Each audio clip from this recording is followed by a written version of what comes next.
We are following big breaking news in a high profile case. Anna Kepner's stepbrother has been taken into custody. Timothy Hudson has been free ever since he allegedly sexually assaulted and killed his 18-year-old stepsister aboard a Carnival cruise ship during a family vacation last year. But we have the new details just in on why he is now behind bars and what this means for a disturbing case of alleged family violence at sea. We're on the case presented by Law and Crime. I'm Chris Stewart.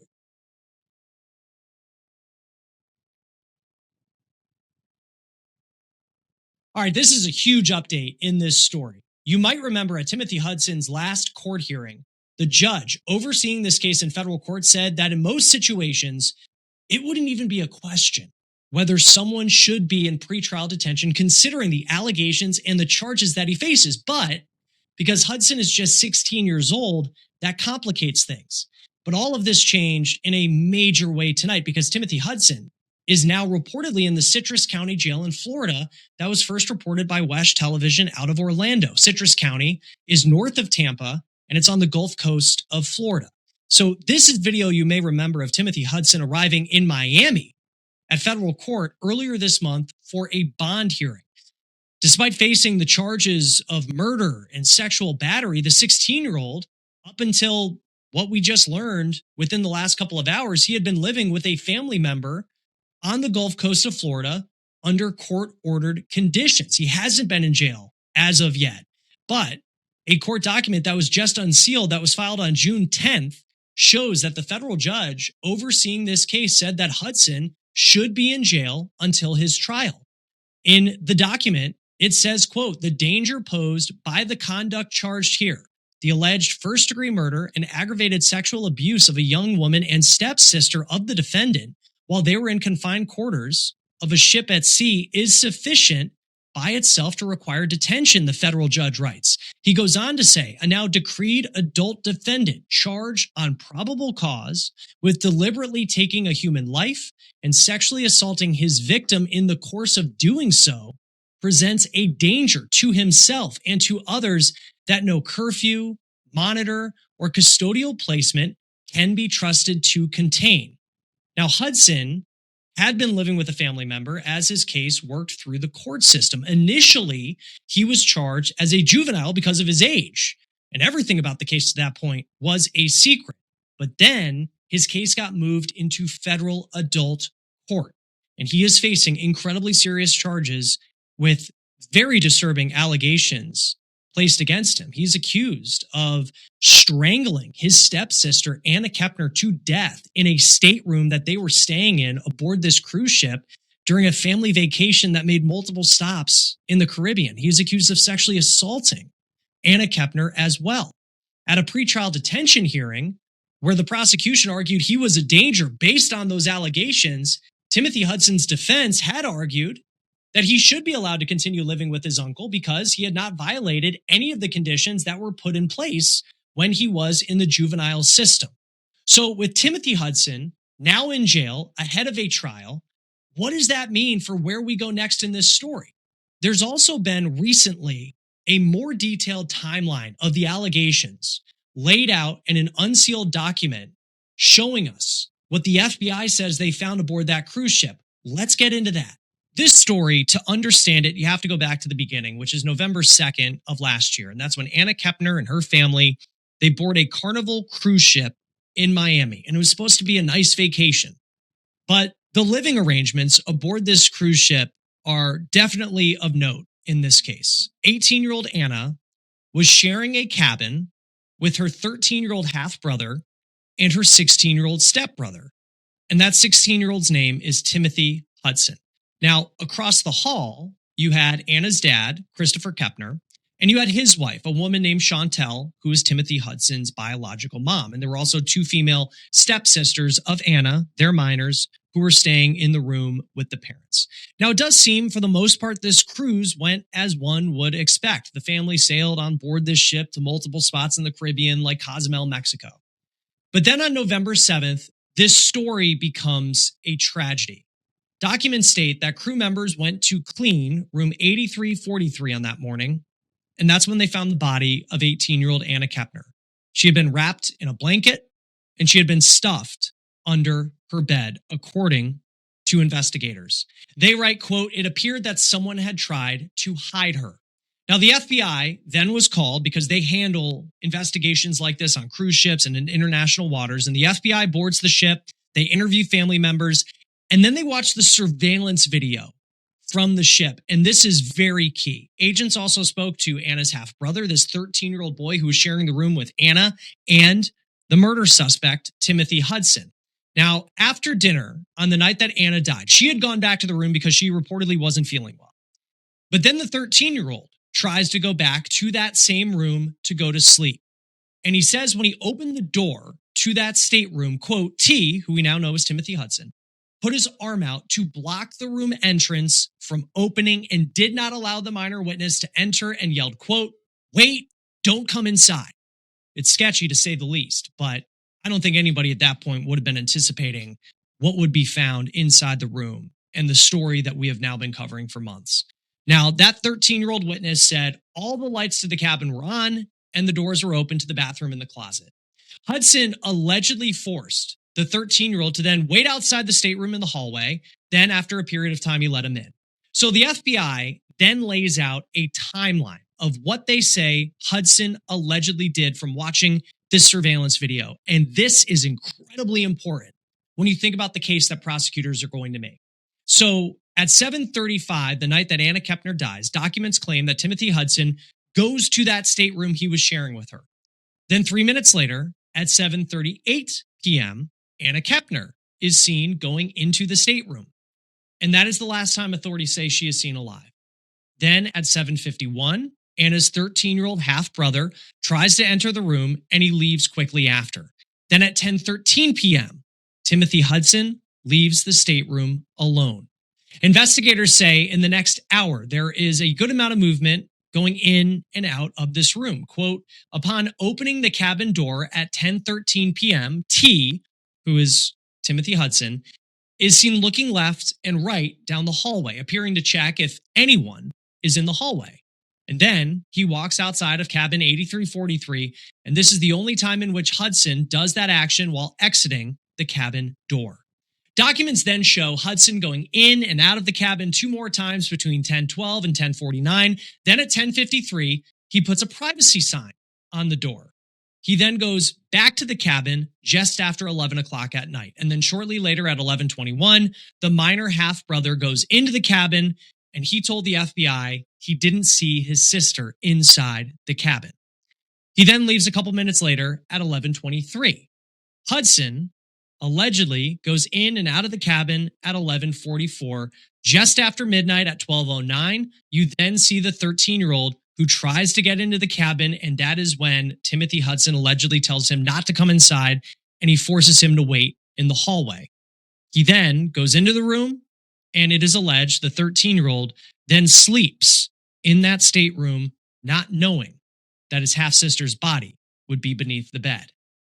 Hudson has allegedly told family members that he doesn't remember what happened the night that Anna died, but then you have to wonder when you hear about his movements on the night that Anna died, how strong of an argument could that be?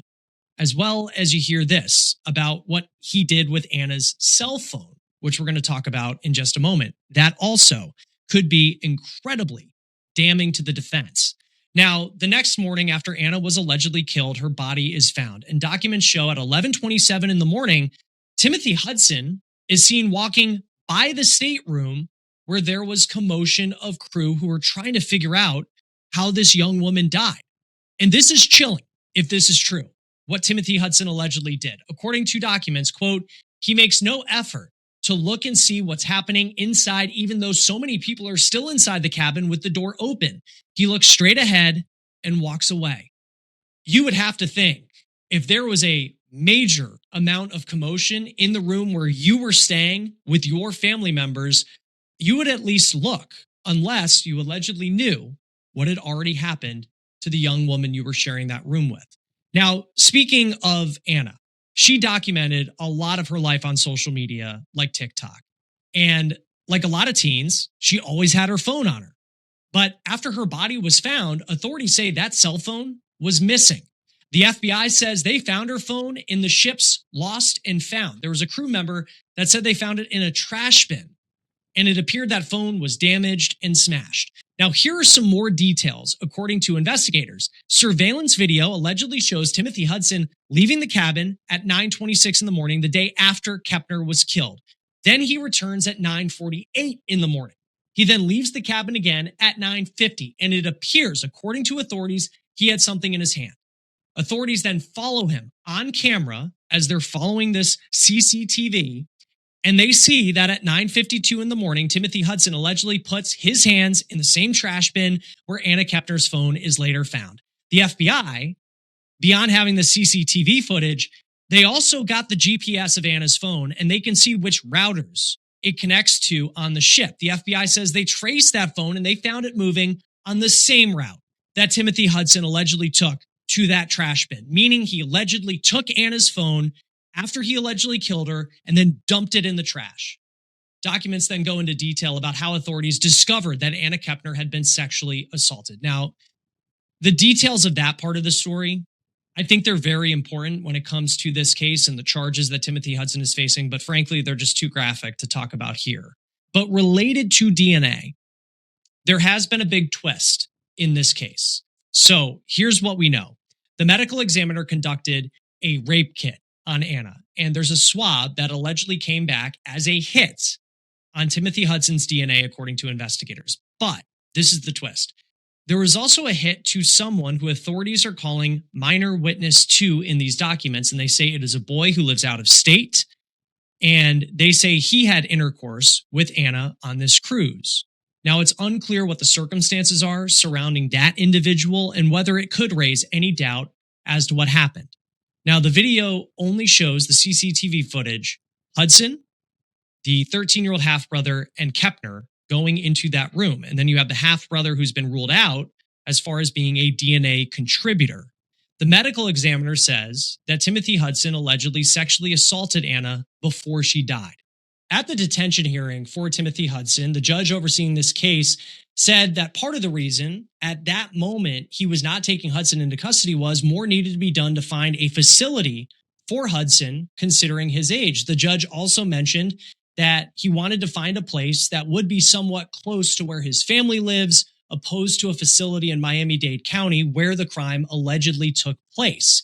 And tonight seems to line up with that, as he is reportedly in the Citrus County Jail. So with Hudson in custody, where do we go from here? I spoke with former state attorney for Palm Beach County, Dave Ehrenberg, before Hudson was taken into custody about where this case could go next, especially considering that updated timeline that was laid out by the FBI in those unsealed documents. This is what he had to say. Join us now once again to talk about this case from Florida, former state attorney for Palm Beach County, Dave Ehrenberg. Thanks for being here. You read through, it's 145 pages, but there's about like 20 of them that really lays out a specific narrative that the FBI put together in investigating this case. What stood out to you, if you're a prosecutor on this case? I mean, what does this mean for Timothy Hudson? What stood out to me, Chris, is the consciousness of guilt. And here you have the defendant was caught on camera looking both ways as he leaves the room. And then he takes great pains to block his brother from entering the room. He said, wait outside, because he was supposedly changing. And the brother thought it was unusual because all the lights were on, the curtain doors were open, and it was clear who was the last person seen with the victim. But as far as consciousness of guilt, then you have him walking around the ship on camera with the cell phone that was Anna Kepner's, and looking and then for a place to hide it. And then for a while, he's there at the location where the phone was hidden, putting the phone in location. Who does that unless you are the one who murdered Anna Kepner? In the part two, like the next morning, I think it's around 9:30 or so. So this is after the crew members, according to the FBI, they find her body. And then you just think of the commotion that would be going on. And they say that Timothy Hudson walks by the room and he doesn't really look in. This is his room that they're staying in. And he kind of goes by and he doesn't, he just looks straight forward as he passes it. At the same time, body language can be very subjective. it can mean a lot of different things depending on the lens that you're looking at through. Like, how does the court typically see those types of pieces of information? Like, how likely is it that any of that gets into trial where, a juror could look at it and say, okay, well, like maybe he's, for whatever reason, looking another direction, or maybe he's looking out of the room because something else was going on. When it comes to being so subjective, like, how likely is it that those items get into what the prosecutors want to say? Well, the question is it relevant evidence? And then it would be admitted. And then it's up to the jurors to put together the puzzle. So pieces of the puzzle, well, who was the last person seen with Anna Kepner? And then obviously you have all the forensic evidence. You have all the evidence of her murder, the sexual assault. But then when it comes to consciousness of guilt, yeah, you see him on video lurking around looking for a receptacle to throw away her phone. And then he's there at the place where her phone was found. He's the one who put it there. You see him on camera looking both ways to make sure no one sees him leave the place. He was in that room for hours alone with Anna. You never see Anna ever again. I mean, there's so much evidence here.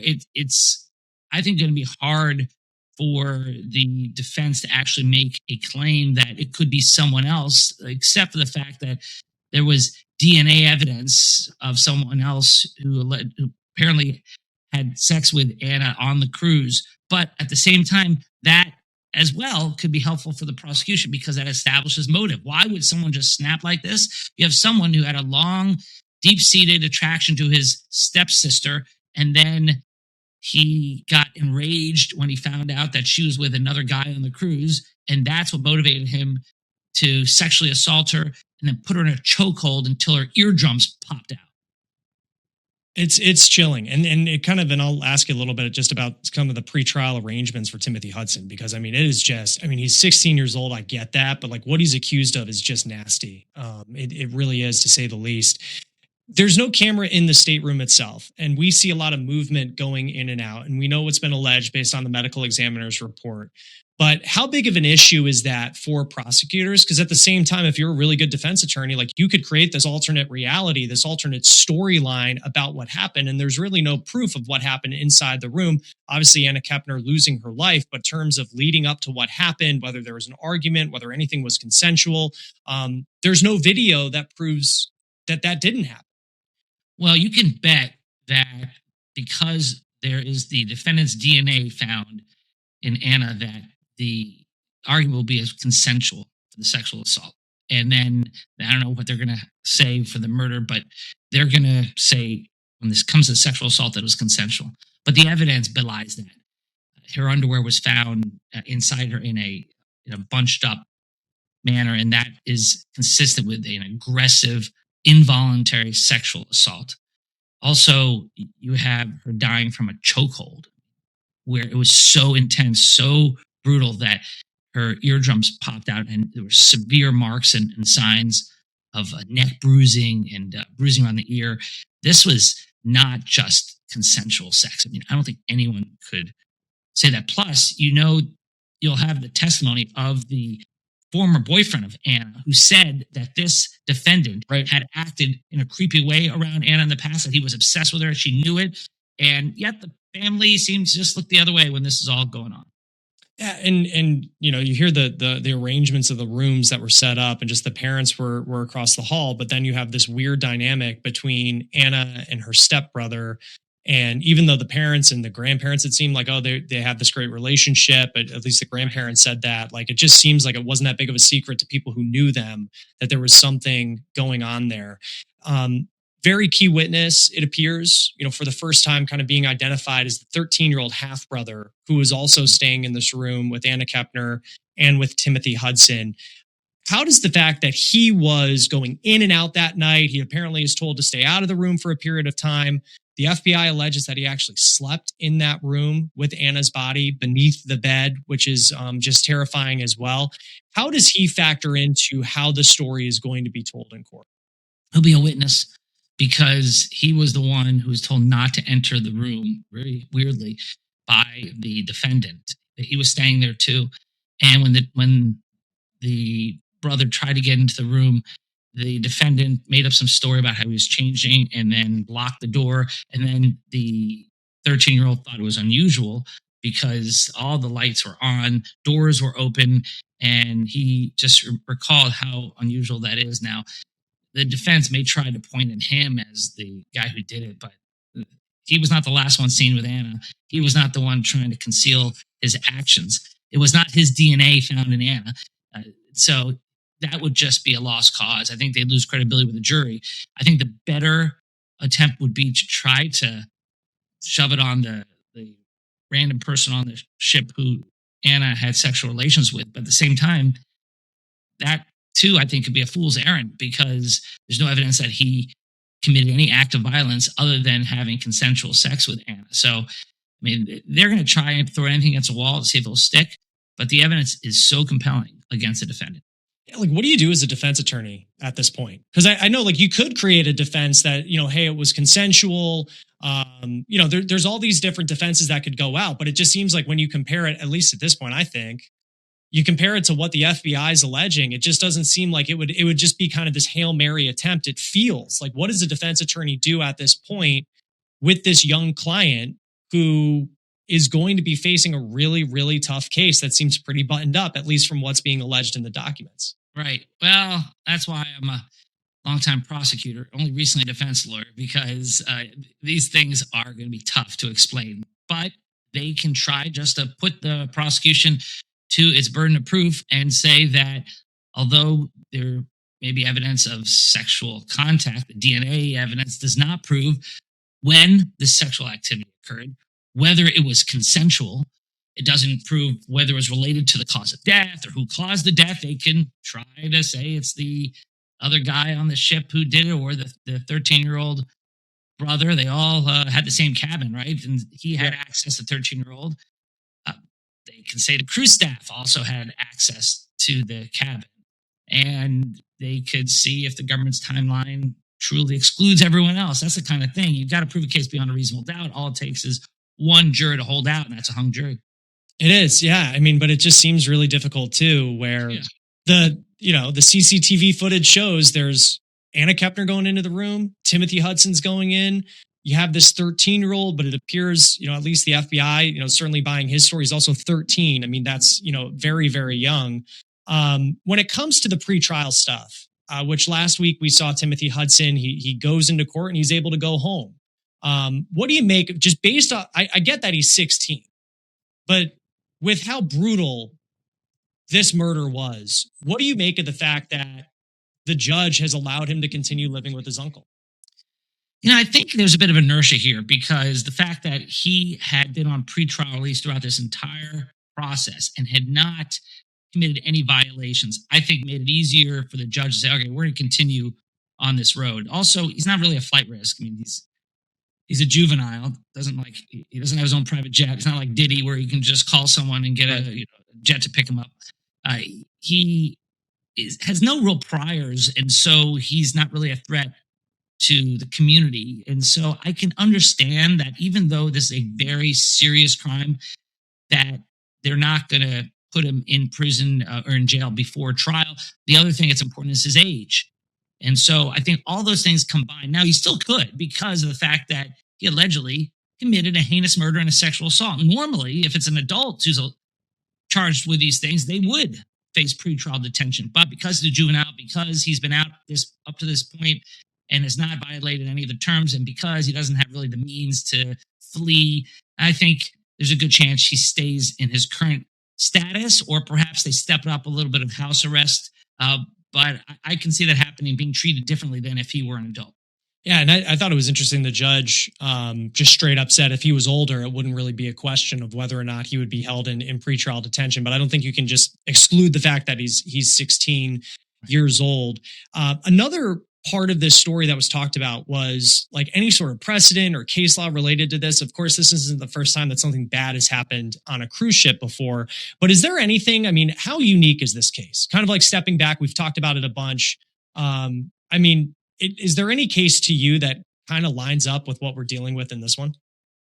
Interesting. Yeah, there's always a Florida connection to everything, Sure. It seems like. Yeah. Right? There's a Florida connection. What makes this so unusual is that you don't see acts of violence like this on a cruise ship. You see people fall over. You've seen that. But also, you don't see federal prosecutors involved with juvenile cases very much. Most of these types of cases are prosecuted by state prosecutors, my old job. But because this was in international waters, it goes to the jurisdiction of the feds. And so the feds are dealing with a juvenile, and that is also rare. And that's why it just has captured so much attention because of the facts, because it's so unusual in so many different ways. But hopefully justice is done here. I think part of the reason why we had the fascination about this also is that you have clueless family members who just enabled this to happen, who were shown red flags, and yet put them all together in the same room while they're out, partying and ignoring reality. And I think that bothers a lot of people, as it should. Yeah, and on that note, because a lot of times in these cases, like you see a civil side of it, a wrongful death case, but in this case, because Anna Kepner's dad was on the cruise and her stepmom was on the cruise, like when you have a victim and you look at some family members and you could argue that they put Anna in a room with someone who allegedly killed her, like, I mean, who potentially on like a civil side, like could bring a wrongful death lawsuit? Does that even exist in a world like this where unfortunately you have the victim here, her family members would be the ones being sued? Yeah, well, Anna's, I guess she has her biological parents and then she has step parents. So Yeah. you have, right? So you have the biological father, I believe, which is right. The biological father could sue civilly because this is his daughter and he entrusted his daughter in the care of the mother and the stepfather, and she ends up dead. So yes, he could file a suit. He could also perhaps even try to file a suit against Carnival Cruise Lines. It's difficult to do so, but that's the kind of bad publicity that the cruise line may not want. Also, perhaps more could have been done security-wise. Now, it seems like the security cameras on the ship helped crack this case, and security acted when they could, but perhaps there's something more that the cruise line could have done, and that is a subject for a civil lawsuit. Yeah, we'll see. I mean, obviously a long way to go till we get to that point of the story. We'll see what happens next. Timothy Hudson is out of custody for now. We'll see if he is detained eventually ahead of a trial, but just an incredibly sad case, and some new details, though, coming to light. Dave Ehrenberg, former state attorney for Palm Beach County. Thank you, as always, for breaking down these Florida cases for us. We appreciate it. Thank you, Chris. That will do it for On the Case, presented by Law and Crime. Subscribe to us on YouTube and Spotify, and we're also now streaming on Peacock. I'm Chris Stewart. We'll see you next time.